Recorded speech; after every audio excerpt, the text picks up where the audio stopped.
La extraña desaparición de Robert. Mateo se sentó frente a su computador. Algo lo perturbaba. Era un hombre de edad madura, pelo canoso, pero abundante, de buena estatura. 1,90 m, de complexión fuerte, muy elegante. Su rostro reflejaba una vida pasada llena de aventuras y placeres. En su juventud fue muy mujeriego. Aun así, María, el amor de su vida, permaneció con él hasta el fin de sus días. María siempre supo eso, ya que lo conoció a través de su amiga Rosita, su antigua novia. Ellas hablaban mucho de lo buen mozo que era y su bella sonrisa, misma que la cautivó y enamoró perdidamente hasta el punto de perder la amistad de su amiga. Así, aguantó sus escapadas hasta que el cáncer se la llevó. Frente a su computador se veía pensativo y preocupado. Su mente se perdía entre recuerdos y sueños que le molestaban desde hace meses. Agarró el mouse y abrió el navegador. En su mente estaba presente que Ana, su pareja 15 años menor que él, había dejado el café hecho en la cocina. Volteó a mirarla y recorrió con su vista su hermosa figura. Sintió un poco de miedo saber que podría perderla si supiera lo que le perturbaba. Sus manos temblaban más de lo normal, así que se levantó, se dirigió a la cocina, tomó una taza de café y la llevó a su boca, y con un sorbo, despacio y profundo, ingirió el café para tranquilizarse. Regresó y se sentó de nuevo y empezó a escribir un artículo para la comunidad de criptomonedas. Una vez que se abrió la página, revisó los me gusta que le habían dado los usuarios. Había obtenido $36.66 por su artículo del día anterior. Por un rato quedó como sin mente, nada nuevo que decir, nada que escribir. Después de meditar suficientemente, comenzó a escribir para sentirse libre de lo que le agobiaba y escribió: La extraña desaparición de Robert. Ese día llovía a cántaros. La fuerte lluvia resonaba en los cristales de las ventanas y en los pavimentos de la calle. Osvaldo recordó la advertencia de huracán que escuchó en los noticieros y se apresuró a cerrar las ventanas de su casa. Mismas que se movían estrepitosamente por los fuertes vientos. Le preocupaba que se mojara el viejo sofá de la pequeña sala. Luego bajó al sótano donde estaba construyendo un tanque de agua de 5.000 litros que le servirían para aguantar las frecuentes fallas del servicio y que muchas veces lo dejaban sin el vital líquido. Miró el profundo hueco que ya estaba terminado.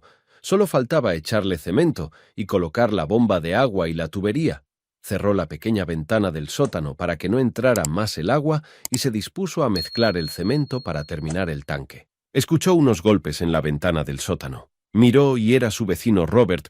Estaba empapado por la lluvia. Le extrañó que lo llamara ese día, ya que habían quedado que él le pagaría la deuda dentro de 15 días. Subió y le abrió la puerta de atrás para que pasara y le dijo que lo acompañara al sótano que estaba trabajando. El tono de voz de su vecino no era muy amigable. Le pedía que le pagara el dinero agresivamente. Hubo entonces una fuerte discusión que llevó a los dos hombres a las manos. Forcejearon, y como el sótano estaba resbaladizo por la lluvia que había entrado, el vecino cayó en el hueco y se golpeó la cabeza, muriendo al instante. Hubo unos minutos de silencio y desesperación. Osvaldo lo pensó bien. Nadie había visto entrar al vecino, y era difícil que alguien oyera algo con la tormenta. Así que tomó la pala, cavó un poco más y comenzó a mezclar el cemento y a echarlo encima del cuerpo inerte, tapándolo completamente. Colocó las baldosas y el sellador y se sentó a esperar que el cemento secara. No durmió en toda la noche igual que la tormenta, que solo cesó al amanecer. Verificó que todo estuviera seco y empezó a llenar el tanque de agua y colocar la bomba de agua. La encendió y el agua comenzó a fluir por la tubería. Todo estaba funcionando bien, y se sintió aliviado. Pasaron los días y no se supo nada de su vecino. La policía nunca lo pudo encontrar. Revisaron todo el vecindario casa por casa como rutina, incluida la suya, pero no hubo indicios de que alguien hubiera estado ahí.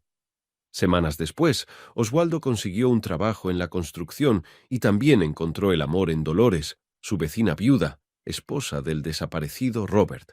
Así terminó el artículo. Comprobó la ortografía para verificar que no había errores y procedió a pulsar la tecla Enter y publicar el artículo. Al día siguiente, sabiendo lo que le esperaba y que los que leyeron el artículo no tardarían en atar cabos, se sentó frente a su computador e ingresó su nombre de usuario, el creador de contenido.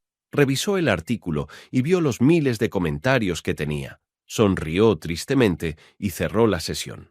Después se sintió aliviado, libre, sabía que en muy poco tiempo vendrían por él. Entonces se levantó, fue a la cocina, tomó la vianda de comida, le dio un beso a Ana, la miró con mucho amor y se fue al trabajo en la empresa consultora donde su vecino, el desaparecido marido de Ana, había trabajado.